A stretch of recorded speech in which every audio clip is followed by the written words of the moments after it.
Hey guys, so today I wanted to touch on a topic that kind of ties in everything that we've been talking about for the past week and a half.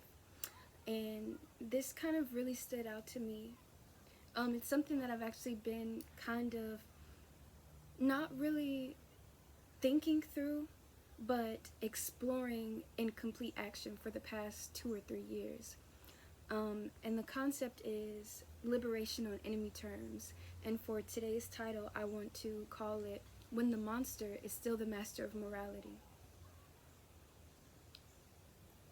Uh, to bring this to a more clear ground level, I want to bring up an example that may be triggering for some people, so uh, please be mindful of this. When people experience having their body taken advantage of, a lot of the times one of the symptoms of that is being extremely sexually expressive. And this idea is something that I see in more ways than one. And this is indulging the feeling as a form of liberation. The feeling being the feeling that we felt from the monster, from the enemy, the thing that imposed upon our rights, either before we had the opportunity to understand that it was being imposed upon us or not. And we can either indulge in that feeling or we can deprive the feeling as a form of liberation. So we'll see this as two extreme examples. People who are indulging in it are people who are extremely depriving themselves of those feelings. So back to that same example, if someone was abused in that way, they would either become extremely sexually expressive or they would become very withdrawn. Maybe you'd see them wearing larger clothes. You'd see them saying, I'm not interested in that. You'd see them not even going out in spaces or being flirty with anyone. And I wanted to talk about those two extreme sides because it begs the question, right? And sometimes we experience either of those extreme sides in any situation, even just as a different situation. Let's say your parents never, very simple, your parents never let you go outside, and so now you are addicted to camping. You're always in nature, you're always outside, you practically live outside at this point. Or your parents never let you go outside and you hate it, you don't like to explore it, you don't go outside, you've associated being outside with a lot of negative feelings. Bugs, dirt, nasty, sweaty, the sun, it's disgusting. So these are two ideas, right? And it's like you could say, well, I've never experienced being outside, so of course I'm not going to like it. Or you could say, I never experienced being outside, so of course I'm going to spend so much time because I never got the opportunity to do that. And one quick disclaimer that I wanted to bring up into this is that we need to allow people to narrate their own stories, because just as easy as I said both of those things, both of those made sense, right? Oh, I never had the chance to do that when I was growing up, or and so that's why of course I love doing it all the time now, or I never had the chance to do that growing up, so of course I don't really like it now. That's just not what I'm used to. And that those feelings of familiarity, either through defiance or through embracement, is a personal choice. And I think that we need to allow people to narrate their own stories, whether it's as extreme as our very first example or as mundane as our previous example. And I say that this is so important because, right, even like in our mundane example, you'll have people say, well, how do you know that you don't like it if you've never experienced it or whatever? And when we get to those more extremely triggering areas, sometimes are extremely triggering topics, sometimes it can be a little more difficult to navigate. You wouldn't really ask somebody who was maybe abused, well, how do you know that that's not what you like? You know what I'm saying? You wouldn't really say, oh, you just need to try it. Or maybe you'll see someone who was abused, and now how you see some people kind of lean towards CNC, and they might actually engage in behaviors that they were once harmed in. And there are people who exist in the world who have never been abused and still engaged in those type of activities. So I believe that allowing people to have that space to just take ownness of their own life is really important. And I'm saying this for anyone in the comments expressing their own things, their own monsters, and how they've kind of reconnected to them in their life. Don't be in the comments trying to tell somebody, oh, you don't actually like that, or you don't actually dislike that because of trauma. Allow people to have their own autonomy, you know what I'm saying? Even if that's triggering to you. We are all different people when we all cope in different ways, and sometimes we're just naturally drawn to our own things in different ways. But it is important to allow, in a world that has already tried to convince us that we don't have ownership, allow people to take their liberation into their own hands. I'm not saying we're liberating on enemy terms, and use this as an example. I mean, use this as a right away to tell other people that what they're doing is because of their trauma. That's not what I'm trying to say here. So that's a little quick disclaimer. And another almost quick disclaimer is thinking about the concept of a clean slate. If we existed without having any influence from any of our traumas or any of the way that we were raised, not even if it's just not trauma, right? Like just the way that we've experienced life thus far, how would we exist? You know what I'm saying? How does that impact us? Is there such thing as a clean slate of our experiences? Even something that we've been talking about lately is love. Maybe we've been hurt in love, or we've experienced things that maybe weren't ideal, and we feel like our heart has been tossed around. And then I noticed that a lot of us, we express and we talk about love in a way that we're, oh, well, I'm just tired of it, I'm just over it, I'm just done with it.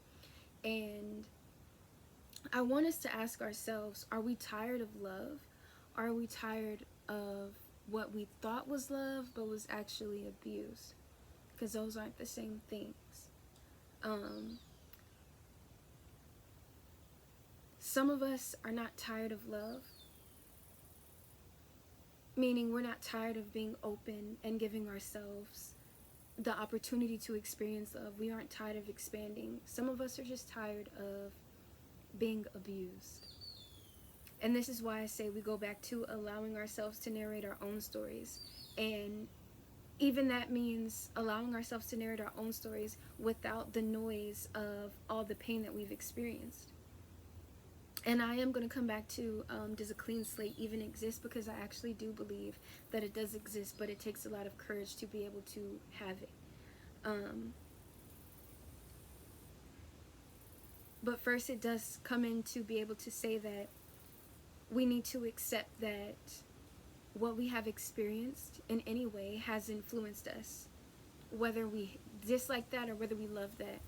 Whether it's influenced us and we realize, I don't like what happened to me, and I realize that I want to stay far away from that, or it's influenced us and we realize, maybe I didn't like that specific thing that happened to me, but it has impacted me, and now I'm drawn to this thing as an after effect.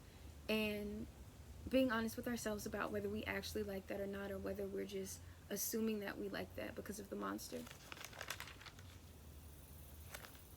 And speaking on this concept of a monster, I kind of wanted to bring up and read a story that I wrote, and it's a diary entry by a woman named Madeline, who was residing in a home as a servant to a master that she refers to as the monster, to help ground this concept a little bit better. So this is Madeline's diary entry. Yesterday, I cooked and served 1 whole hen, 5 eggs, 2 sausages, beans, a tomato, and a loaf of toast. It was always like that.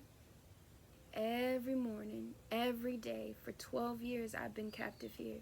That's what he demanded. Sweet beans, a peppery tomato, butter, and grape jam served at his chair, the only chair, at the end of the table. Then I'd clean each room. I'd wash the walls, the floors, dust all surfaces, wash and fold linen, polish the silverware. It was a lot of work, but I found solace, comfort, maybe some sort of escape from it. It demanded attention to every detail. It forced you to be in the moment with it. Besides, it was the only time I was free from the monster. The days I served, the nights I lay at his bedpost. Of course, after he finished, I was to return to my quarters. Exhausted, I'd sleep immediately and start my days again. But today, I cooked and served 1 whole hen, 5 eggs, 2 sausages, beans, a tomato, and a loaf of toast. Sweet beans, a peppery tomato, butter, and grape jam. Served at the only chair at the end of the table. Then, I cleaned the walls, the floors, and dusted all the surfaces, washed and folded the linen, and polished the silverware. It was a lot of work, but I found solace, comfort. It demanded attention to detail. I was free from the monster. Today I served myself at the only chair at the end of the table. Tonight, I lied awake in my own quarters until I drifted to sleep. I am finally free. I thought this story was pretty important to me because it was a good example of how we kind of just operate in the same space, and we might find liberation, but we don't leave the space. The story in Madeline's diary, it kind of hints that the monster passed away. His absence is just gone. He's removed. She's free. She's able to actually sit at the table and serve herself, but or at least no one is there to stop her from doing this, right? It's the only chair that she's able to serve at. So where's the monster? He's gone from the equation. But even though he's gone from the equation, Madeline is liberated, but she's still inside of the house. She could have just left. She didn't have to find some sort of liberation and stay within these confines, but she still chose to. And I think this is the same concept where we either operate from depriving ourselves or indulging. We could just leave the system completely, but we still stay inside of it. This is really important to me because it brings me back to the video of the mother wounds. So acknowledging what happened in order to break free from that cycle. And it might be kind of difficult for us to sometimes acknowledge that this entire cycle is not okay. We think, maybe for example, like she indulges. She's just a little lady, or she's just a lady. She ate 1 whole hen, 5 eggs, 2 sausages, a tomato, and an entire loaf of toast. Almost an act of defiance against the monster, like almost as if she was looking up to the monster. I'm finally being able to do what you did to me. And in that acknowledging to heal video, we experience that same concept of which it's kind of that subconscious reprogramming of we almost admire the thing that placed us under entrapment. Or maybe we empathize with it, right? Maybe did she see this as a feast? Did she always love? Did she just have a large appetite? The questions kind of linger on, but there are so many ways that we could look at it, right? Why? Why did she choose these? She could have made, well, she has a whole hen and sausages and beans here. She could have made bean and sausage soup with eggs on the side. She could have made chicken and sausage stuffed tomatoes. I don't know. Like she could have done anything, but she still is existing in this same cycle. She's still conducting her day in the same way. But not to judge her, right? Because like we said, allowing ourselves to have full autonomy over our own choices in our body, it brought me some sort of comfort. when she says that, like, the cleaning did, it brought her some sort of comfort. The question is it comforting because it's familiar, or is it comforting because it's actually familiar? And how do you know? It's not as if she can just suddenly erase the past 12 years and pretend it didn't happen, because then that's just pushing her in one extreme. Say she never again in her life eats tomatoes or sausages or hens. You know, some people are like that. I could never touch that stuff again. I ate it too much when I was a kid.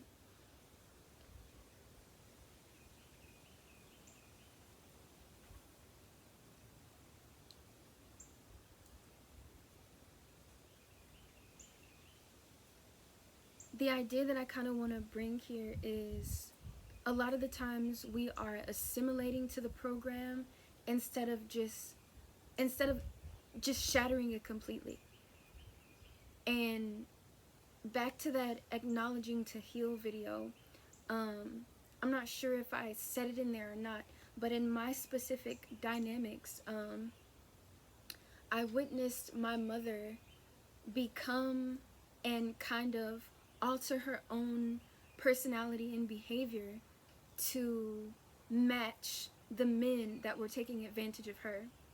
And so, you know, almost like that, I'm gonna play your game better than you. So if you're with a player, suddenly now you're a player, and oh, you know, I'm just doing it, like, if they can do it, I can do it too type of mindset. But you're defying against this thing because you're upset that it's been weighing on you. Defiance is important, and we're going to talk about that later as well. But the reason that we are defying, the reason that we are in defiance, is the utmost of importance. Because are you in defiance for yourself? Are you in defiance for someone else? Because if you're in defiance for yourself, then you're on the path of liberation. If you're in defiance of someone else, then that's not defiance at all. It's just being an antagonist masked as defiance. And when I'm saying defiance, I'm saying going against the system in order to free yourself from it, right? That sense of liberation, defying what was placed upon you and saying, I can have what I desire. I can have what I want. I can have something else. But just antagonizing against something and defying against something for the sake of trying to convince yourself that you're not being weighed on by something, but not acknowledging the fact that you actually are weighed on by that thing, is detrimental. So it goes back to the right, acknowledging to heal. We have to be able to look at ourselves and ask ourselves, how have we been affected by these things? It's very easy to just jump right over into this idea of, oh, I'm just going to heal from this, or I'm going to adjust my behavior. But what are you adjusting your behavior to? Are you adjusting and then saying, okay, I'm going to, like, back to that specific situation, right? So I'm going to be a player. Are you adjusting and saying, I'm not going to engage with players anymore? And, excuse me, we have to remember that we can expand our minds. And that's why our defiance should not, like, true defiance is not small. It doesn't exist within the confines of what was placed upon us. True defiance breaks those barriers. It breaks those walls. So are you having true defiance, or are you existing in such a small area? And this is why I say it's important for us to allow ourselves to narrate our own story, because sometimes that true defiance means I am breaking this mold, and yes, this bad thing happened to me, but guess what? I like this whatever experience. Back to that CNC, I like this experience, and it's not because of this or that. It's because of this is what I like. And you're breaking that mold and saying, I don't have to be a victim to my circumstances, and I'm not doing this in defiance of being a victim to my circumstances. I'm doing this in defiance of the system that told me that I should be ashamed of this, because I'm not ashamed of it. Or you would say, you know, I'm back to that very same example, which is why it's important to allow ourselves to narrate our own stories. We could be breaking that mold, breaking that boundary and saying none of that was okay. I'm going to be experiencing a feeling of love that I think is safe. I don't engage in behavior that feels slightly aggressive at all. I'm breaking that mold because I realize that there is more than just that. And we have to allow ourselves to exist in whatever level we want to exist in, and to see breaking the mold as breaking the mold. But in order to do that, we have to first acknowledge the confines that we existed in, and then we can safely and securely say, I'm breaking the mold and this is truly me, whether it's this way or whether it's this way. But first we have to acknowledge the confines that we were existing in.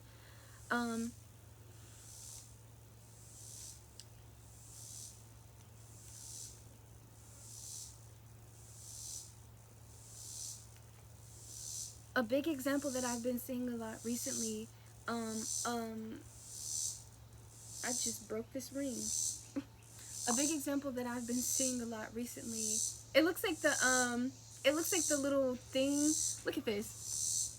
I just broke this little ring. It looks like the little thing. It was my pinky ring, and it looks like the little thing that the little beetle, the little scarab beetle that's on Aladdin, that opens the cave where Genie's lamp is.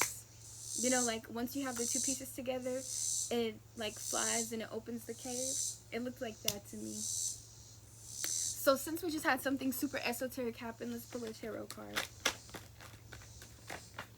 Okay, we got the Fool and the Two of Swords in reverse. It matches the energy perfect, doesn't it? It's about taking a leap of faith and going on this journey, but not being conflicted at all.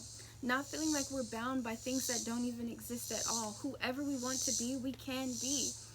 It's not about, and this is something that I kind of wanted to. Sometimes people will tell you you need to find yourself, you know, but sometimes it's difficult to find yourself when, you know, maybe that influence came in before you were even cognizant of yourself. And for some people, you know, it's easy to find ourselves. For some people, we have to create ourselves. And either way, I think it definitely is about breaking those confines and just becoming. But back to the first point that I wanted to make. What I've been hearing so many people say lately is, oh, I'm so tired of love. I'm over love. I'm done with love. I don't need it. Trust me, like, I've been hurt so bad. I'm over that. And this is like being praised. We're praising each other for this. Yes, girl, you're finally getting it. Love yourself more. You don't have to worry about no love. And then I also see people saying,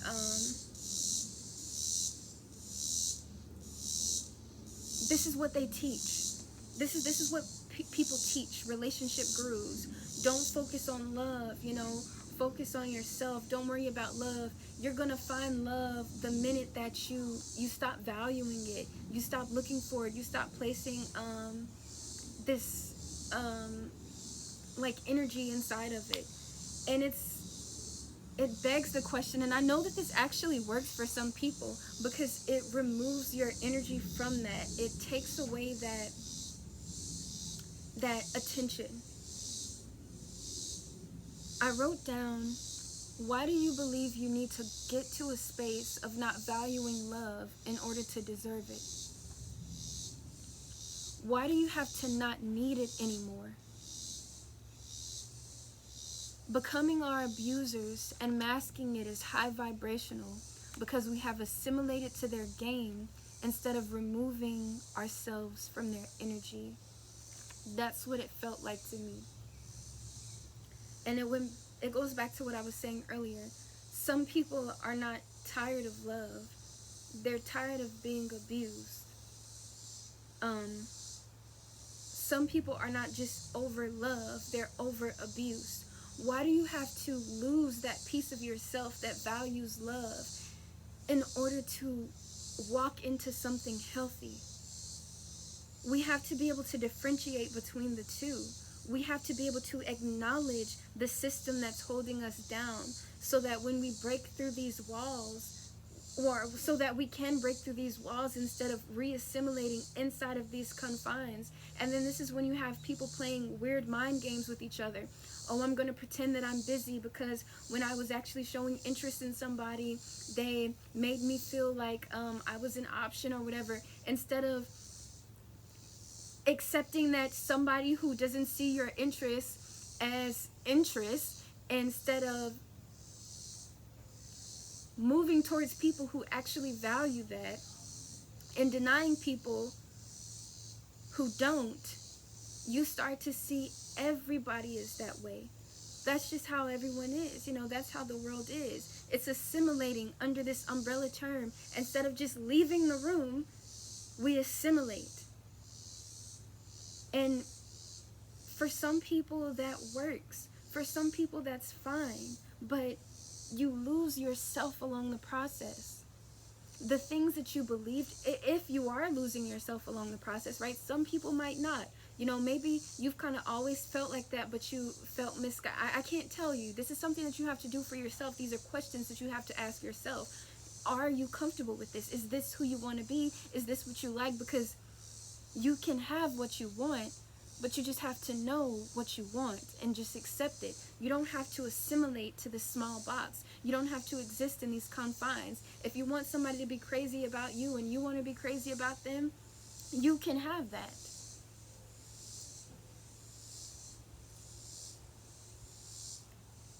Now it's making me think of Amaya from Love Island.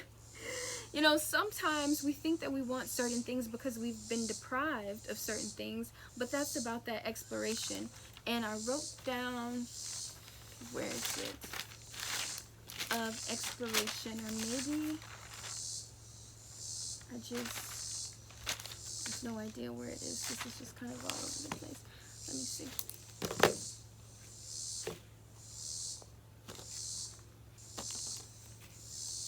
But it makes me think of that situation from Love Island, with Austin and Amaya. And he's like, I always wanted somebody to be crazy about me and just very sure about me, but now that I have it, I don't know what's kind of crazy. Not every time.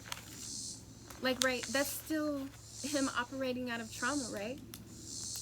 So yeah, I guess, yeah, that's still him operating out of trauma. He was feeling trapped and afraid, and he was upset that somebody was having options and exploring when he just really wanted somebody to be about him. He even looked up to and admired the Hood and Jeremiah relationship, where they were very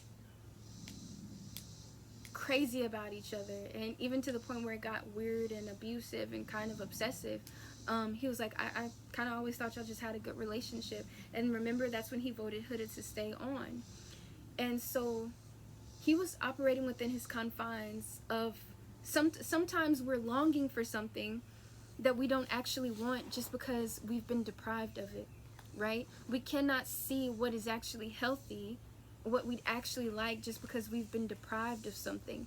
And so that's another example of breaking free from those confines, because we might say, I want this, but once you get it, you realize you didn't actually want it. You were just deprived of it.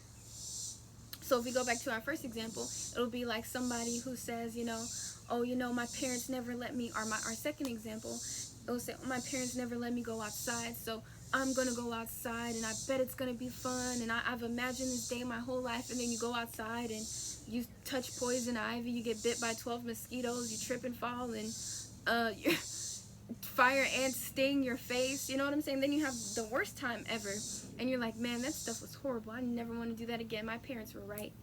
You know what I'm saying? And it's like how, and so back to that journey of exploration, when we need to go out and discover who we are, or create who we are. How are we going to explore? And when we're exploring, what preconceived notions do we have? Because if I go out and I say, it's going to be amazing, and then a bunch of bad things happen, I could just say, right, oh, my family was always right to keep me away from that. And let's go to a different example. If I let's go to the Austin example, okay? Let's say if I always wanted somebody to, you know, really be sure about me, I go out and I find somebody who's a little crazy about me, and they're saying we're gonna get married on date 1, and I'm like frightened and afraid, and you know, not to say Amaya is crazy, because I really appreciate her. Like, she had a very honest and vulnerable, I think she was very real, very transparent, very upfront, and I love that about her. But she definitely was a clingy, which, you know, I believe that she deserved to have somebody who was on the same time as her, if that's what she wanted. So, my quick disclaimer, but back to what I was saying. Then I could just easily say, oh, I was wrong. Like, this isn't what love is supposed to be. I think it is better for, you know, people to just play the field, and nobody needs to be serious about nobody. That's healthier. That's healthier. I could say that because I had one bad experience in my journey of exploration, or I could say, well, maybe not that much. You know what I'm saying? How is the things that we were under, the structures that we were under, how influential does that impact? How influential is that when we go out and actually try to explore? Is it so heavy in our minds that we have this huge cap on us? Because a lot of the times it is. I'll talk about my own experience leaving Christianity.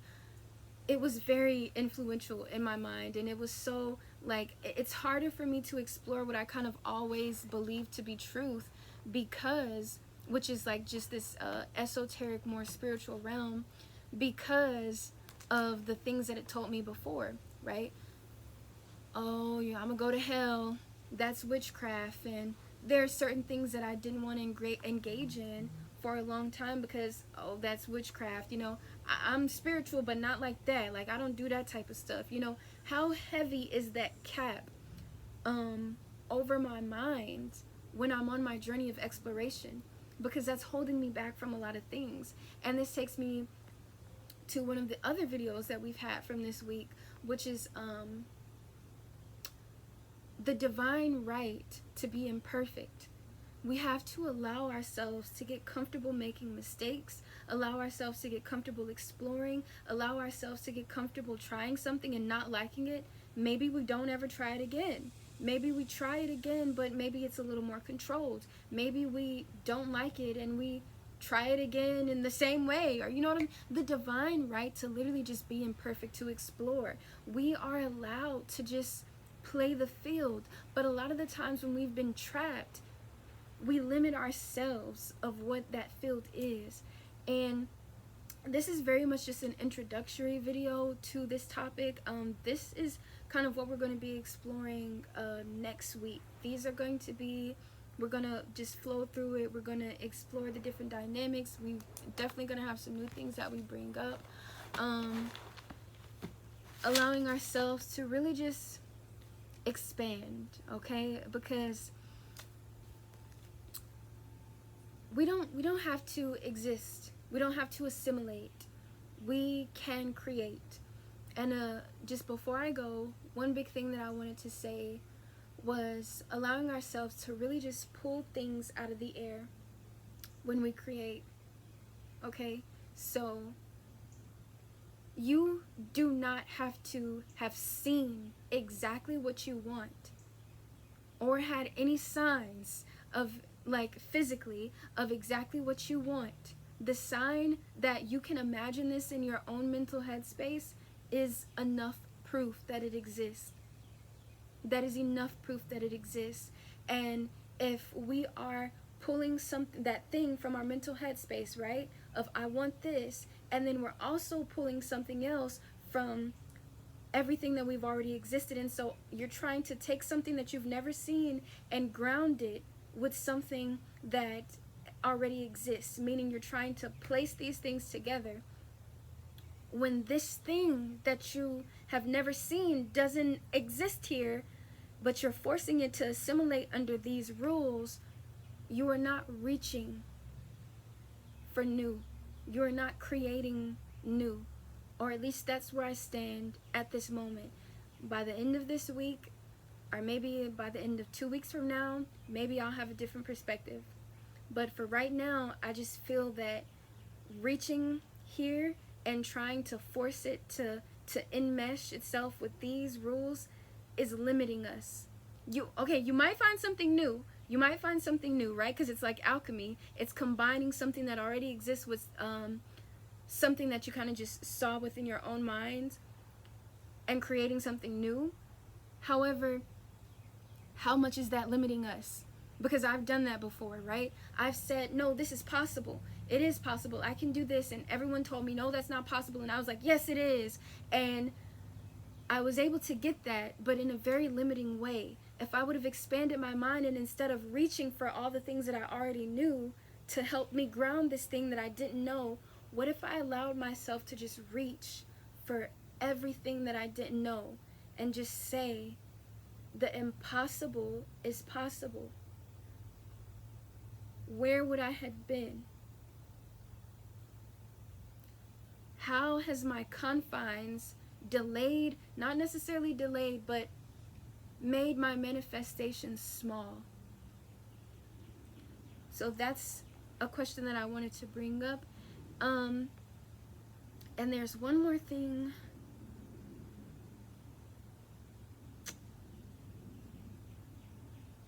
But I don't really remember it right now. So for this last minute, we're going to do a random read, okay?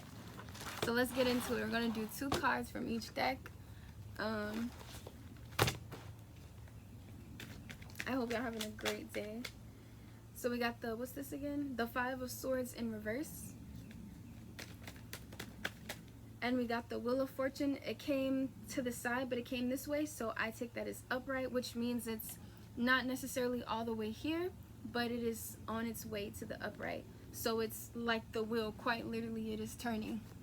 And then right here, right behind that, we got the Devil in reverse on the bottom of the deck for the energy. And then we got the 7 of Swords in reverse right underneath, popping itself out. We got Spiritual Badass and one more. Okay, a lot came out. I'm not gonna take this, even though y'all know sometimes I do.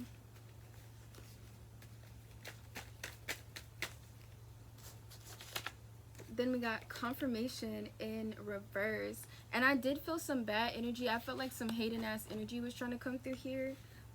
It was like, hi bitch.